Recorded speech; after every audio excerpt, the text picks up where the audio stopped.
आज की कहानी कत्ल के एक ऐसे तफ्तीश की कहानी है जिसे सुनने के बाद आपको एहसास होगा कि कई ऐसे केसेस जो पुलिस की वजह से अदालत में नाकाम होते हैं, लेकिन कई ऐसे केसेस हैं जिसमें पुलिस वाले अपनी जी जान झोंक देते हैं और कैसे फिर वो कातिल तक पहुंचते हैं।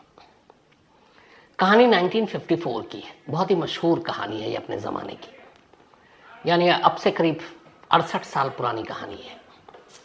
कहानी कोलकाता की है।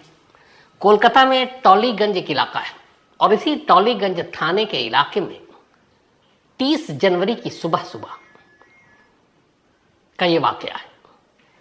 30 जनवरी की सुबह सुबह अभी सारी दुकानें भी नहीं खुली थी, अभी शहर शायद सोकर पूरी तरह जागा भी नहीं था। आपने देखा होगा हर शहर में सफाई होते हैं, सुबह सुबह सफाई कर्मचारी सड़क पर बाकी जगहों पे अपना झाड़ू वाड़ू लगाते हैं। तो इस टॉलीगंज इलाके में भी सफाई कर्मचारी सड़क की सफाई कर रहे हैं ताकि लोग सुबह उठेंगे, दुकानें खुलेंगी, शहर साफ सुथरा दिखे। इसी सफाई करते करते एक सफाई कर्मचारी इस इलाके में, उसका नाम था क्योरताला शमशान घाट के करीब टॉलीगंज में, उसे एक टॉयलेट के बाहर कुछ अखबार के बंडल मिलते हैं। बंडल का एक पैकेट होता है अब वो जब देखता है तो वहां कुल ऐसे 3 पैकेट हैं अखबारों के। तीनों पैकेट टॉयलेट के बाहर पड़ा हुआ। अब एक सफाई कर्मचारी, उसे पता है लोग पता नहीं क्यों कूड़ा करकट फेंक देते हैं, तो उसने इन तीनों पैकेट के करीब गया। अखबार ऊपर से है, अखबार के ऊपर नारियल की रस्सी है जिससे वो पैकेट बंधा हुआ है। अब वो एक पैकेट को खोल देता है। जैसे ही खोलता है उसकी चीख निकल जाती है।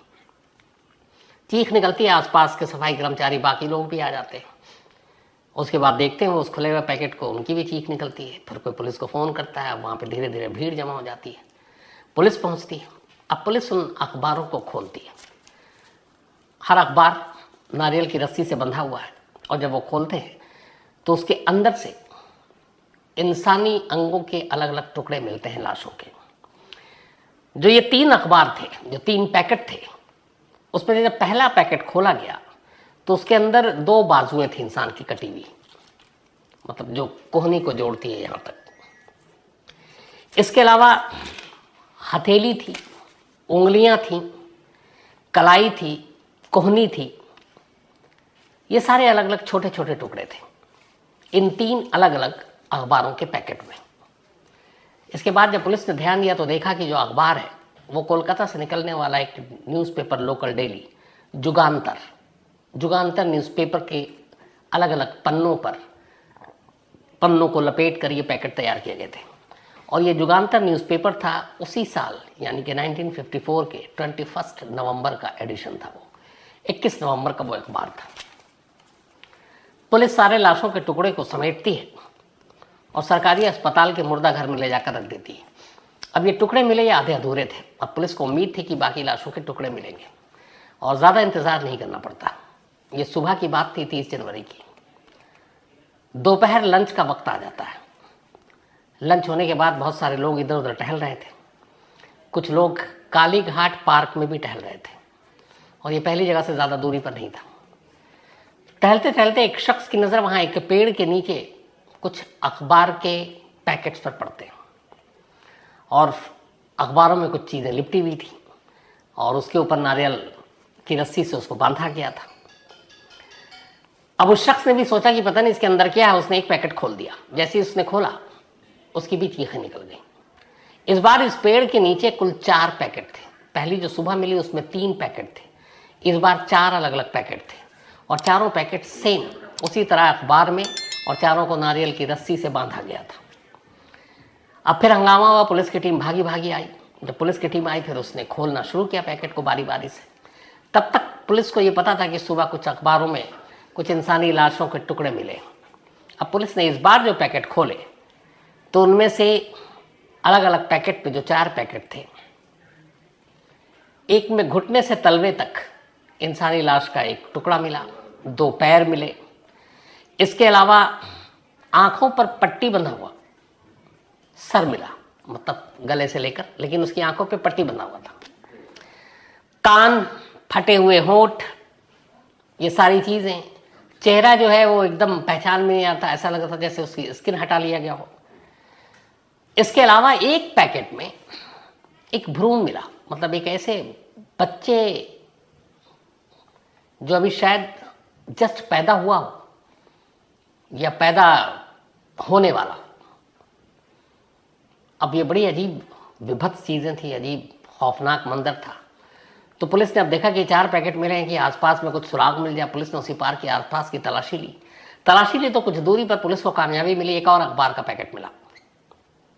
उस पैकेट को जब खोला गया तो उसमें इंसान के 2 जांघ कटे हुए मिले। एक जांघ के ऊपर एक कटा हुआ निशान था, मार्क था, शायद वो पैदाशी मार्क था।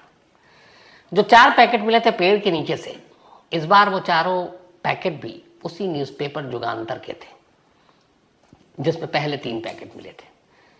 पहला जो था वो 21 नवंबर का एडिशन था। इस बार जो 4 अखबार के पैकेट बनाए गए उनमें से एक 21 नवंबर का था, 1953 का था वो, और ये 54 चल रहा है। दूसरा 10 जनवरी का था 1954 का, तीसरा 25 जनवरी 1954 का, और तीसरा 26 जनवरी 1954 का। तो ये सारे थे। और जो उसी पार्क में एक और लाश मिली, वो भी जिस अखबार में लिपटी हुई जुगांतर ही अखबार था, और वो नवंबर के महीने का अखबार था। अब कुल मिलाकर पुलिस को 8 पैकेट मिले, और उन 8 पैकेट में एक इंसान टुकड़ों में मिला। पुलिस ने इन तमाम टुकड़ों को अब अस्पताल पहुंचाया। अब इसका पोस्टमार्टम शुरू हुआ। 31 जनवरी को पोस्टमार्टम किया डॉक्टरों ने। करीब 8 घंटे तक उन्होंने मेहनत की। इन 8 घंटों की मेहनत के बाद उन्हें अंदाज़ा हो गया कि ये एक तो लाश किसी महिला की है, लेकिन वो उसका चेहरा नहीं दे पाए। चेहरा बिल्कुल ख़राब हो चुका था, स्किन थी नहीं चेहरे पे। तो 8 घंटे लगे, बस ये पता चला कि ये एक महिला की लाश है।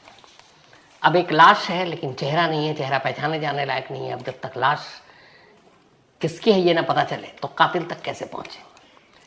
याद रखिएगा 1954 है, साइंस टेक्नोलॉजी ने ये सारी इतनी तरक्की नहीं की थी। अब पहला चैलेंज ये था कि इस महिला के बारे में पता किया जाए जिसकी लाश है। पुलिस ने आसपास के तमाम थानों से पता किया, कोई फायदा नहीं हुआ। अब क्या किया जाए, दिन बीत रहे हैं, पहचान हो नहीं रही है। आखिरकार पुलिस ने फिर कहा कि चलो अच्छा, इस दौरान में इस केस को जो कोलकाता पुलिस की जासूसी डिपार्टमेंट है उनको सौंप दिया गया। और इस केस को लीड कर रहे थे उस जमाने में एक मशहूर पुलिस अफसर हुआ करते थे जिनकी इन्वेस्टिगेशन स्किल के लोग कायल थे, मतलब गड़े मुर्दे भी उखाड़ लेते थे। उनका नाम था साम्रेंद्र नाथ घोष। तो ये केस साम्रेंद्र नाथ घोष को दिया गया जो कोलकाता की जासूसी पुलिस डिपार्टमेंट के हेड थे। अब चेहरा मिल नहीं रहा है, औरत कौन है ये पता नहीं चल रहा है। पुलिस ने फिर तय किया कि चलो एक काम करते हैं। साम्रेंद्र घोष ने उस वक्त अपना कहा कि इस केस को कैसे सॉल्व करना है जब तक महिला की लाश की शिनाख्त ना हो जाए। टेक्नोलॉजी आज के दौर की बहुत सारी चीज़ें थी नहीं, उस ज़माने में एक प्लास्टिक सर्जरी भी थी। तब साम्रेंद्र घोष पहुंचते हैं और उस ज़माने में कोलकाता के एक नामचीन प्लास्टिक सर्जन थे जिनका अच्छा खासा नाम था, और इनका नाम था डॉक्टर मुरारी मोहन मुखर्जी। अब साम्रेंद्र घोष डॉक्टर मुरारी मोहन मुखर्जी के पास जाते हैं और इस लाश की कहानी बताते हैं कि ऐसी लाश है जिसके चेहरा पहचान में नहीं आ रहा है, लेकिन लाश के सारे अंग हैं, तो क्या उनको देखकर आप उस लाश को उसका चेहरा दे सकते हैं। डॉक्टर मुरारी ने कहा हम कोशिश करते हैं। अब इसके बाद प्लास्टिक सर्जन डॉक्टर मुरारी लग गए उस लाश को चेहरा देने में। उसी लाश के अलग अलग अंगों के स्किन को सब निकाल कर उस चेहरे पे उन्होंने अपनी कलाकारी दिखाई। हूबहू तो नहीं बना, लेकिन डॉक्टर साहब का कहना था कि ये लगभग चेहरा वैसा है, पर वो खुद भी श्योर नहीं थे। अब जब डॉक्टर मुरारी ने वो चेहरा बना दिया, एक प्लास्टिक सर्जन ने, उस ज़माने में इस देश में आज़ाद हिंदुस्तान में ये पहला केस था जिसमें किसी मर्डर इन्वेस्टिगेशन के लिए एक चेहरे को बनाने के लिए, एक लाश को उसका चेहरा देने के लिए प्लास्टिक सर्जरी कराई गई, एक मुर्दे की। तो प्लास्टिक सर्जरी के बाद चेहरा बना, उस चेहरे की तस्वीर ली गई और उस तस्वीर को पूरे इलाके में चिपकवा दिया गया दीवारों पर, अखबारों में दे दिया गया कि आप इस तस्वीर को छापें, कोई जानता हो तो। अब अखबारों में भी छप गया, दीवारों पर भी चिपक गई, लेकिन कोई सामने नहीं आया उस चेहरे का जानने वाला जो बता सके। करीब महीना बीत गया, कोई फायदा नहीं हुआ। पुलिस की तफ्तीश जारी है, इधर साम्रेंद्र घोष लगे हुए हैं।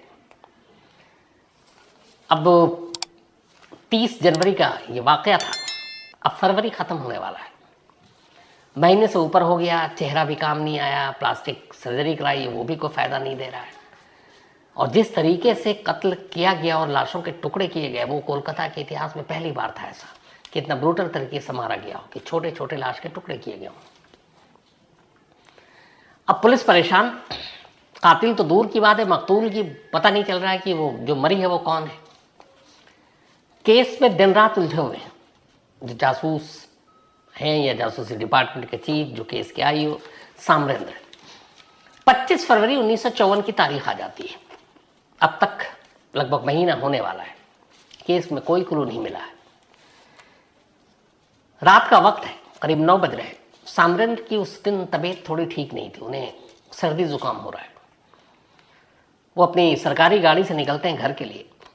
रास्ते में उन्हें लगता है कि उनकी तबीयत ठीक नहीं है, थकान भी ज़्यादा, इस केस पे काम भी बहुत किया। बट उन्होंने कहा कि चलो एक कफ सिरप खरीद लेते हैं, रात को पीकर सो जाएंगे, सुबह से तबीयत ठीक हो जाएगी, क्योंकि बहुत काम है। ड्राइवर से कहते हैं कि चलो रास्ते में जहाँ मेडिकल स्टोर मिले वहाँ गाड़ी रोकना। अब एक जगह पर ड्राइवर गाड़ी रोक देता है। रात का वक्त है, करीब 9:30 बजे। ड्राइवर गाड़ी रोकता है। वहाँ पे एक साथ मेडिकल स्टोर दो थे, 2 दवा की दुकानें थी। पर देखा कि एक आदमी एक दुकान के शटर गिरा रहा है, तो उन्होंने कहा चलो हटाओ। दूसरी दुकान खुली हुई, उसमें एक शख्स बैठा हुआ है। गाड़ी रुकी, साम्रेंद्र निकलते हैं और मेडिकल स्टोर में दाखिल हो जाते हैं। कहते हैं मुझे कफ सिरप चाहिए। वो उनको देखता है, फिर कहता है उसकी दुकान में बहुत सारी दवाएं थी नहीं। उसने कहा इस वक्त कफ सिरप तो नहीं है, आप बुखार की बाकी कोई दवा चाहिए तो आप वो ले लीजिए। कहते हैं कि नहीं, मुझे कफ सिरप चाहिए। फिर वो पूछते हैं कि जब दवा की दुकान खोल रखी है तो दवा क्यों नहीं रखते हो? तो बोला साहब मैं क्या करूं, मालिक अगर ला कर देंगे तो हम रखेंगे। तो उसने कहा तुम्हारा मालिक कहाँ है, बुलाओ। तो वो जो दुकान पे बैठा हुआ शख्स है वो कहता है कि मालिक के तो दीदार किए हुए 1 महीने हो गए, 1 महीने से मेरा मालिक मुझे दिख ही नहीं रहे और दवाएं भी सब खत्म होती जा रही हैं, तो उनको दुकान की फिक्र नहीं है। कहते अच्छा ठीक है, मालिक को बोलो दुकान चलाता है तो ढंग से चलाए, वरना ऐसे क्या मतलब है। ये कहकर साम्रेंद्र वापस गाड़ी में बैठते हैं और निकल पड़ते हैं। अब घर की तरफ जा रहे हैं, दवा मिली नहीं है। अचानक घर पहुंचने से पहले उस आदमी की बात उनके कानों में फिर से गूंजती है कि मालिक 1 महीने से तो आए नहीं, उसकी शक्ल नहीं दिखी, दर्शन नहीं हुए, तो दवा कहाँ से खरीदे, कौन लाए, दुकान ऐसे ही चल रहा है। उन्होंने कहा कि मालिक 1 महीने से नहीं आया और 1 महीने से दुकान यूं ही चल रहा है। फिर उन्हें याद आया वो जासूस पुलिस वाले कि 1 महीने पहले ही तो उन्होंने ये केस लिया है, एक लाश मिली है जिसकी शिनाख्त नहीं हो रही है, लेकिन यहाँ मालिक वो कह रहा है, इसका मतलब है वो मेल है, लाश फीमेल की है। फिर भी कहा कि चलो इसको एक बार चेक करें, वरना रात भर सो नहीं पाऊंगा, इन सवालों का जवाब जब तक नहीं मिले। ड्राइवर से कहते हैं वापस गाड़ी लो। वापस गाड़ी लेकर वो उसी दुकान में फिर से पहुंचते हैं। अब वो वापस जैसे ही दुकान में पहुंचते हैं तो उस शख्स से पहला सवाल यही कि बताओ तुम्हारा मालिक 30 दिन से नहीं आ रहा है, आखिर गया कहाँ है? तो बोला मालिक लोग थोड़ी बताते हैं। बोले मालिक का नाम क्या है तुम्हारे? उसने कहा बीरेन बाबू। बोला पूरा नाम बताओ। बोला बीरेन दत्ता घोष। कहाँ रहता है पता दो।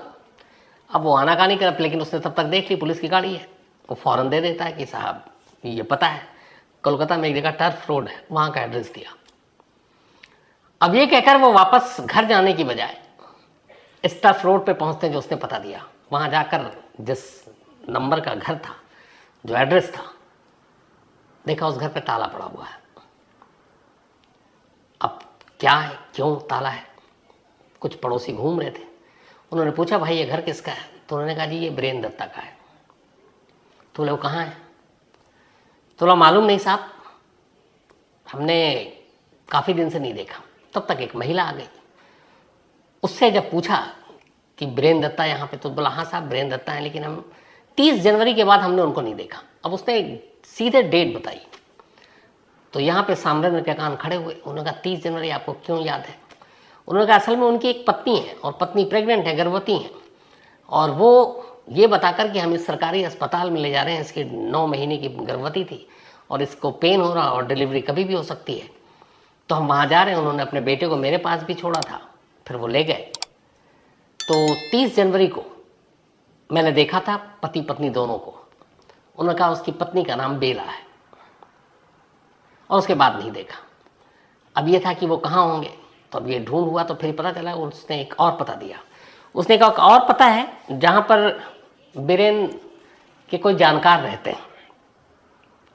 अब पुलिस वाले लग गए ढूंढने के लिए, लेकिन उसे वो पता नहीं मालूम था कि कहाँ पे रहते हैं। खैर, अब पुलिस वहां तक पहुंची तो देखा कि उस घर में कोई मेल नहीं है, कोई महिला है। अब पुलिस ने कहा कि इंतजार करते हैं, अगर उस महिला से पूछताछ हुई और अगर वही कल्प्रिट है, इस लाश से उसका कोई लेना देना है, तो वो चौकन्ना हो जाएगा। सादी वर्दी में साम्राज्य ने अपने कुछ पुलिस वालों को उस घर के आगे लगा दिया। पूरा दिन बीत गया, कोई फायदा नहीं। अब इसके बाद अगली तारीख आ गई और ये तारीख थी 27 फरवरी। 25 फरवरी को वो दवा की दुकान पर गए थे। 27 फरवरी की सुबह सुबह 27 फेब 1954 एक शख्स अपना मुंह छुपाए, गमछा डाले, उस घर के अंदर दाखिल होता है। पुलिस देखती है, बाहर वेट करती है। कुछ देर के बाद वो शख्स उस घर से बाहर निकलता है। जैसे ही वो बाहर निकलता, पुलिस वाले सादी वर्दी में उसके पीछे पीछे चलने लगते हैं। थोड़ी दूर जाने के बाद एक पुलिस वाला धीरे से कहता है कि बीरेन दत्ता। तो वो शख्स अचानक पलटता है जिसने गमछे से मुंह छुपाया हुआ है। पहले तो कहता तुम कौन, फिर कहता बीरेन दत्ता। बोला हाँ, लेकिन आप कौन? बोला आपकी पत्नी कहाँ है? अब ये सुनते ही वो घबरा जाता है। इसके बाद फिर पुलिस वाला हाथ पकड़ता और कहता गाड़ी में बैठिए, चलिए ज़रा कुछ बात करेंगे। उसको गाड़ी में बैठाकर अब कलकत्ता के उस जासूसी डिपार्टमेंट के हेडक्वार्टर में लाया जाता है। थोड़ी देर के बाद समरेंद्रनाथ घोष बीरेन दत्ता के सामने बैठे थे। अब इसके बाद बीरेन दत्ता अपनी कहानी सुनाता है। कोलकाता का रहने वाला, बचपन में पहले माँ की मौत हो गई, फिर पिता की मौत हो गई। इसकी उम्र 4-5 साल भी नहीं थी। 2 बहनें थी बड़ी, फिर बहनों के साथ रहा। फिर इसके चाचा के कुछ बेटे थे, उनके साथ रहा। चूँकि बचपन में अनाथ हो गया, पहले बहनों ने पढ़ाया लिखाया, लेकिन बहन कोलकाता के बाहर थी। जो चाचा के बेटे थे वो इसे बहुत मानते थे और अपने भाई चाचा को ही मानते थे। उन्हें लगा चाचा तो रहे नहीं दुनिया में, अब ये बच्चा मासूम है, छोटा है, तो इसकी जिम्मेदारी हम लोग लेते हैं। तो चाचा ने कहा कि इसको अपने घर ले आओ। ले आए। अब उनके बेटे और ये सब साथ रहने लगा। चाचा इसके उम्र में थोड़े बड़े भी थे, मतलब चाचा के बेटे। अब ये कोलकाता में उन्हीं के यहाँ रहने लगा और पढ़ाई लिखाई करने लगा। लेकिन फिर इसने कुछ पढ़ाई लिखाई में मन लगता नहीं था, फेल हो जाता। फिर इसे घर में दीदी के यहाँ ज़्यादा आज़ादी मिलती, वहाँ भाग गया। फिर वापस इसके चचेरे भाई ने ले आया कि तुम्हारी ज़िंदगी बन जाएगी। धीरे धीरे ये बड़ा हुआ। अब उस हमदर्दी तो थी इस, क्योंकि माँ बाप थे नहीं। फिर इसके चाचा के बेटे ने कहा कि तुम अपनी ज़िंदगी सही से संभालो। एक बाकायदा मेडिकल स्टोर खोला, दवा की दुकान उस ज़माने में, और पूरे कानूनी कागजात के साथ वो दुकान उसके नाम करते हुए उसे दे दिया कि ये तुम है, अब इसे तुम चलाओ, अपनी ज़िंदगी आगे बढ़ाओ। और रह रहा है वो अपने चचेरे भाई के घर पर ही। चचेरा भाई शादीशुदा था, तो उसकी बेटी भी बड़ी हो गई थी। अब जब इसकी उम्र 24 साल की हुई, बीरेन दत्ता की, तब वो चचेरे भाई के यहाँ ही रह रहा, उसी घर में एक साथ रह रहा है। तो इसके चचेरे भाई की एक बेटी थी जिसका नाम था कमला। कमला की उम्र होगी 19 साल, इससे छोटी थी 3 साल, पर सगे चचेरे भाई की बेटी है, उसी घर में रह रहा है। अब बीरेन को उस घर में रहते रहते अपनी मतलब चचेरे भाई की बेटी से प्यार हो जाता है। कायदे से तो देखें रिश्ते में वो उसका चाचा लगता है, लेकिन हो जाता है। अब उधर कमला भी उससे प्यार करती है। बाद में ये दोनों घर वालों को पता चलती है। अब वो इसका विरोध करते हैं, कोई भी नहीं करेगा, मानेगा इस बात को, क्योंकि रिश्ते में वो उसका चाचा लग रहा है, दोनों का बहुत करीबी खून का रिश्ता है। समझाया जाता है, लेकिन वो मानते नहीं हैं दोनों। और ये दोनों फिर खामोशी से तय कर लेते हैं कि इस घर को छोड़कर हम अपनी नई दुनिया बसाएंगे। और एक रोज़ चुपचाप से दोनों भाग जाते हैं घर से, और कोलकाता में ही एक किराए का कमरा लेते हैं और वहाँ ये रहते हैं। पर ये शादी नहीं करता कमला से, एक झूठ मूठ की शादी करता है। बट जहाँ किराए का घर लेते हैं वहाँ सबको यही बताते हैं कि ये मेरी बीवी, ये दोनों पति पत्नी हैं। और अब कमला का नाम वो बदल देता है और कमला का नाम रखता है बेला रानी। तो अब कमला बेला बन गई। अब बीरेन दत्ता उसके साथ रहने लगता है। थोड़ा वक्त बीतता है, उसे एक बेटा होता है। इधर कमला उससे कह रही है कि हम इस शादी को सरेआम अब सबको बताएं, बट वो ऑफिशियली घोषित तौर पर शादी करने को तैयार नहीं था। सिर्फ मन बहलाने के लिए उसने उसको सिंदूर विंदूर डाल दिया, लेकिन जो पूरे रस्म व रिवाज के साथ शादी होती उसने नहीं की, लेकिन रहने लगा, दवा की दुकान में भी काम कर रहा है और ठीक ठाक इसकी ज़िंदगी चल रही बेला रानी के साथ। अब एक बेटा पैदा हो गया, लेकिन इसी दौरान में अचानक इसकी ज़िंदगी में एक लड़की आती है जिसका नाम है मीरा। ये अपनी दीदी के घर आया जाया करता था, दीदी के साथ अच्छा रिश्ता था, दीदी इसको अब भी मानती थी, लेकिन दीदी भी ये नहीं मानती थी कि इसने जो शादी की है कमला या फिर बेला रानी से वो गलत है, वो उसको सपोर्ट नहीं करती थी। तो मानती थी कि इसने शादी ही नहीं की और उसने लीगली शादी की भी नहीं थी। तब ये मीरा इसको पसंद आ जाती है और ये अब मीरा से शादी कर लेता है और इस शादी में उसकी अपनी बहनों की, दीदियों की सहमति थी। अब ये शादी कर लिया, अब इसके पास 2 बीवी। अब इसे ये था कि मीरा को कमला के बारे में पता नहीं और कमला को मीरा के बारे में पता नहीं। इसने एक और किराए पे घर लिया उसी कोलकाता में, और अब घर से बहुत ज़्यादा दूर भी नहीं, और अब दोहरी जिंदगी जीने लगा। ये दिन में होता अपनी बीवी, पहली बीवी जो बेला रानी के साथ, और रात को होता ये मीरा के साथ। और घर में इसने ये बता रखा था, वो कहती है बीवी है कि तुम हर रात गायब रहते हो। तो उसने कहा दवा का काम है, दवा की डिलीवरी लेने और ये करने के लिए मुझे कोलकाता के इर्द गिर्द जाना पड़ता है, तो ये काम सारा माल की डिलीवरी या फिर उठाना ये रात को होता है। और ये बहाना करके वो चलता रहा। उधर कई बार मीरा कहती कि तुम दिन में कभी हमारे साथ घर पे नहीं होते, तो यही बहाना करता कि दुकान है, बिजनेस है। अब एक साथ 2 बीवियों के साथ वो रह रहा है। इस दौरान में मीरा प्रेग्नेंट होती है, लेकिन इत्तेफाक से डिलीवरी के बाद ही उसके बच्चे की मौत हो जाती है। इससे मीरा को बहुत सदमा लगता है। उधर जो कमला है वो, उसका बेटा बड़ा हो रहा है। अब ये दोहरी जिंदगी चल रही है और इस जिंदगी के चक्कर में उसके बिजनेस पे भी असर पड़ रहा है। वो दुकान पर ध्यान नहीं दे पा रहा है, 2 बीवियों के चक्कर में रात और दिन का झगड़ा, ये सारी चीजें। इसी दौरान में अब आ जाती है तारीख 2000 बल्कि 1953। 1953 में एक रोज अचानक पता चलता है वीरेंद्र दत्ता को कि कमला यानी कि बेला रानी एक बार फिर से प्रेग्नेंट है, गर्भवती है। इसके बाद वो परेशान हो उठता है। इधर बिजनेस में घाटा, 2 घर चलाना, 2 अलग अलग बीवियां, और अब एक और बच्चे की पैदाइश की खबर। उसे लगता है कि अब ये क्या है। फिर उसे ये भी है कि एक ना एक रोज कमला और मीरा दोनों को असलियत का पता चल जाएगा, ये डर भी। अब वो इसी परेशानी में रहने लगा। इसी परेशानी के दौर में करीब 9 महीने बीत गए। अब जो कमला यानी कि बेला रानी की डिलीवरी का वक्त आ गया, 9 महीने, और अब ये परेशान है कि डिलीवरी होगी, इसके बाद इस नए बच्चे का लालन पोषण, खर्चा, फिर कल कोई स्कूल, पैसे हैं नहीं, उधर कहीं मीरा को ना पता चल जाए। इन सारी चीज़ों ने फिर इसको ये सोचने पे मजबूर किया कि कुछ ऐसा करें कि ये दोहरी ज़िंदगी ख़त्म हो और एक ही ज़िंदगी जीऊँ। तो उसके लिए क्या करना था? अब वहाँ इसे एक फ़ैसला लेना था, कमला और मीरा में से किसे चुने।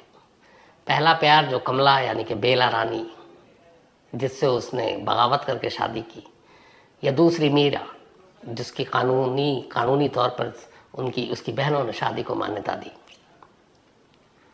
उसने मीरा को चुना साथ रहने के लिए और कमला को चुना अब इस जिंदगी से आज़ाद करने के लिए।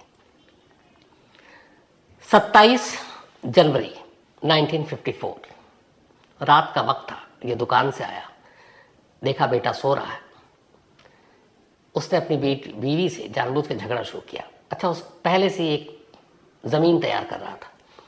जब वो प्रेग्नेंट हुई बेला रानी, तो उसने कहा कि ये मेरा बेटा नहीं है, ये तुम्हारे प्रेमी का है, और इस बारे में लेके कई बार झगड़ा भी करता था। इधर एक और साजिश ये रच रहा है कि चूंकि उसकी जो बीवी है मीरा, बच्चे की डिलीवरी के बाद डेथ हो चुकी है, अब वो मीरा को एक कहानी सुना रहा है, और ये कहानी ये है कि उसके फ्यूचर प्लानिंग है। वो कहता कोई बात नहीं, हमारे बच्चे की मौत हो गई, ऊपर वाला है, हम एक काम करेंगे, हम बच्चे को गोद लेंगे। मीरा खुश हो जाती है। फिर एक रोज एक कहानी सुनाता है, कहता है कि एक हस्बैंड वाइफ और बच्चे कहीं जा रहे थे, एक्सीडेंट हो गया, माँ बाप की मौत हो गई, बच्चा बच गया, और उसने बच्चे की वही उम्र बताई जो उसके अपने बेटे की है। जो बेला रानी से पैदा हुआ। तो प्लानिंग ये थी कि बीवी का कत्ल करने के बाद वो बेटा चूंकि अभी छोटा है, उसे पता ही नहीं है, वो उसको ले जाकर मीरा की गोद में डाल देगा और कहेगा ये गोद लिया हुआ बच्चा, जबकि है वो उसका अपना बच्चा। तो इसकी ज़मीन तैयार कर रहा है ये सारी चीज़ें। 27 को फिर झगड़ा हुआ उसका बेला रानी से कि ये बच्चा तो मेरा नहीं है, तुम्हारे प्रेमी का है। और इसी झगड़े के दौरान बहाना मिला उसे, उसने एक वजनी चीज़ से अपनी बीवी के सर पे मारा। बेटा सो रहा था, फिर उसका गला दबाया, उसे यकीन हो गया कि वो मर गई है। फिर घर की अलमारी खोली, अलमारी में से सारे सामान बाहर निकाले और बेला रानी की लाश को उस अलमारी में डाल दिया। अलमारी बंद कर दी, वापस आया, बेटे के साथ सो गया, ऐसे जैसे कुछ हुआ ही नहीं है। 27 जनवरी की रात बीत गई। अब आगे क्या करना है ये सोच रहा है। 28 जनवरी की सुबह उठा। उसे मालूम था कि कई बार बेला रानी बाहर जाती या किसी काम से तो वो अपने बेटे को अपनी एक सहेली को दे देती थी जो उसी एरिया में रहती थी। वो जाता है उसके पास और कहता है कि तुम बच्चे को मेरे 1-2 दिन के लिए संभाल लोगे, क्योंकि बेला रानी का कभी भी डिलीवरी हो सकता है, अस्पताल आना जाना। तो वो खुशी खुशी तैयार हो जाती है। अब वो अपने बेटे को उसको सौंप देता है। मेडिकल स्टोर जाता है, मेडिकल स्टोर में थोड़ा काम करता है। अखबार पढ़ने का शौकीन था, अखबार जमा करने का शौकीन था। इसके बाद वो जल्दी उस दिन मेडिकल स्टोर से निकलता है, युगांतर अखबार का एक पूरा बंडल दुकान से उठाता है और घर आता है। शाम हो चुकी थी। घर आने के बाद अखबार के बंडल को खोलता है, नारियल की रस्सी पहले ही ले आ चुका था। इसके बाद कुछ पॉलीथिन भी थे उसके पास। अलमारी से अपनी बीवी की लाश को बाहर निकालता है। यह 28 जनवरी की बात है। कत्ल हुए अब लगभग 20 घंटे से ऊपर हो चुका है। बीवी के अब लाश के टुकड़े करना शुरू करता है तेजधार हथियार से। टुकड़े करने के बाद उसे पॉलीथीन में डालता है, पॉलीथीन को फिर अखबार से लपेटता है, अखबार को नारियल की रस्सी से बंद करता है और छोटे छोटे पैकेट बनाता जाता है। इस दौरान उसे लगा कि कुछ स्मेल भी आ रहे। फिर वो बाकी लाशों को छोड़ देता है, अलमारी में वापस रखता है, पूरा फर्श धोता है, फिनाइल के साथ धोता है ताकि कोई महक ना आए, और फिर सो जाता है। 27 की रात बीती, 28 की रात बीती, अब 29 की रात आ गई। 29 का दिन आ गया। 29 को वो फिर उठता है, दुकान जाता है, वापस आता है और लग जाता है काम पर। लाश के फिर टुकड़े करता है, छोटे छोटे पैकेट बनाता है, पॉलीथिन में, फिर अखबार में। फिर उन सारे पैकेट को अब वो अलमारी में रखता है, पूरे घर की फिर से सफाई करता है फिनाइल डालकर। ये सब कुछ करने के बाद अब रात का वक्त हो गया। कुछ पैकेट उठाता है, एक रिक्शा लेता है और वहाँ से निकल जाता है। टॉलीगंज के एक इलाके में पहुँचता है। रात का वक्त था, सन्नाटा था। वहाँ एक टॉयलेट के पास देखता है कोई नहीं है, वहाँ 3 पैकेट फेंकता है। फिर इसके बाद घर आता है। अब देखता है कि एक साथ इतने पैकेट नहीं ले जाने। फिर कुछ पैकेट उठाता है और उसके बाद वापस रिक्शा पकड़ता है और वहाँ से थोड़ी दूर के पास एक पार्क में पेड़ के नीचे 4 पैकेट फेंकता है। उसी पार्क में एक और पैकेट अलग से फेंकता है। 8 पैकेट कुल उसने फेंके। ये सब फेंकने के बाद वो घर आता है और 30 जनवरी को वो उस लेडी के पास जाता है जो उसकी बीवी की सहेली थी और कहता है कि थैंक यू, आपने मेरे बेटे को रखा, मैं जा रहा हूँ, आज शायद हॉस्पिटल में डिलीवरी है तो मैं ले जा रहा हूँ और ये फिर वहीं रहेगा, बाकी रिश्तेदार भी आ रहे हैं। और वो अपने बेटे को ले जाता है और बेटे को ले जाकर मीरा के गोद में डाल देता है कि यही वो बच्चा है जिसके बारे में बात कर रहा था, जिसके माँ बाप एक्सीडेंट में मारे गए और अब हम इसको गोद लेंगे, जो उसका अपना बेटा था। ये उसने पूरी कहानी सुनाई। खुद सामरेंद्र नाथ भी चौंक उठे, हिल गए। अब इसके बाद इस केस की इन्वेस्टिगेशन तो हो गई, सबूत इकट्ठा करने का काम था। तो पहले तो उस हॉस्पिटल के बारे में पता किया गया कि वह कौन है, वहाँ पे ये थी भी कोई ऑडबिट। तो एक डॉक्टर ने बताया हाँ ये पर्ची थी, पर्ची मिली कि प्रेग्नेंट थी। तो इससे कि ये हो गया कि ये प्रेग्नेंट थी क्योंकि लाश में भी एक बच्चे का भ्रूण मिला था। अब ये था कि चेहरा, क्योंकि पहले लाश कंफर्म तो होना चाहिए, उस वक्त याद रखेगा डीएनए वीएनए नहीं था। तो एक पैकेट में 2 जांग मिले थे, उस एक जांग पे एक मार्क था, बर्थ मार्क, कटा हुआ। माँ ने गवाही दी बेला रानी की। उसने बताया कि मेरी बेटी जब छोटी थी, खेल रही थी तो एक तेज धार चीज़ पे गिर गई थी, उससे इसके जांग पे बर्थ मार्क, मतलब एक निशान आ गया था, बर्थ मार्क नहीं बल्कि एक चोट का निशान था। तो माँ ने भी पहचान लिया। डॉक्टर की पर्ची मिली, प्रेग्नेंट थी, ये सारी चीज़ें साबित हो गई। अब इसके बाद ये मामला कोर्ट में चला। उस वक्त जिसने भी इस कहानी को सुना उसी के रोंगटे खड़े हो गए थे, क्योंकि इस तरह के कत्ल एक पति के हाथों और ऐसी कहानी किसी ने नहीं सुनी थी। सारी दलीलें हुई, सारे गवाहों को, सारे सबूतों को पेश किया गया। तमाम डॉक्टर्स की टीम भी पहली बार पहुंची, जिन्होंने प्लास्टिक सर्जरी की, जिन्होंने पोस्टमार्टम किया, उन्होंने एक एक बारीकी बताई। इसके बाद अलीपुर सेशन कोर्ट ने अपना फैसला सुनाया। अलीपुर सेशन कोर्ट ने अपना फैसला सुनाया 1955 में। उस वक्त तेजी से मुकदमे का फैसला और सुनवाई हुआ करती थी। इस तरह के जुर्म को देखते हुए अलीपुर सेशन कोर्ट ने कहा कि इसमें सजाए मौत से कम कोई भी सजा नहीं दी जा सकती, और बीरेन दत्ता घोष को अलीपुर सेशन कोर्ट ने फांसी की सजा सुनाई। इस फैसले को फिर कोलकाता हाईकोर्ट में चैलेंज किया गया। कोलकाता हाईकोर्ट ने भी तमाम सबूत, गवाह देखे, निचली अदालत के फैसले पर नजर डाली और कहा कि इसके लिए बीरेन दत्ता को फांसी से कम की सजा तो होनी ही नहीं चाहिए। हाईकोर्ट ने भी फैसला बरकरार रखा। इसके बाद ये सुप्रीम कोर्ट पहुंचा मामला, और ये सब कुछ 1955 में हो रहा, और 1954 में ये कत्ल हुआ, याद रखिए। 1955 में कोर्ट का निचली फैसला आया, 1955 में हाई कोर्ट ने भी अपना फैसला सुनाया। अब ये सुप्रीम कोर्ट में पहुंचे और सुप्रीम कोर्ट ने भी 1955 के एंड में अपना फैसला सुनाया कि बीरेन दत्ता को फांसी ही की सजा मिलनी चाहिए, जिस तरह का उसने ये जुर्म किया है। हर अदालत से वो अपना मुकदमा हार गया, किसी की हमदर्दी उसके साथ थी नहीं, और आखिरकार 28 जनवरी 1956, यानी कि जिस रोज पहली बार बेला रानी के कत्ल के वो हुआ और जो लाश के टुकड़े मिले, या यूँ कहीं 27 जनवरी को कत्ल हुआ था, ठीक उसके 2 साल बाद 27 जनवरी की रात को कत्ल हुआ था 1954, और 28 जनवरी की सुबह 1956 अलीपुर सेंट्रल जेल में बीरेन दत्ता घोष को फांसी दे दी गई। बेला रानी केस के नाम से ये केस बेहद चर्चित और मशहूर रहा है अपने ज़माने में।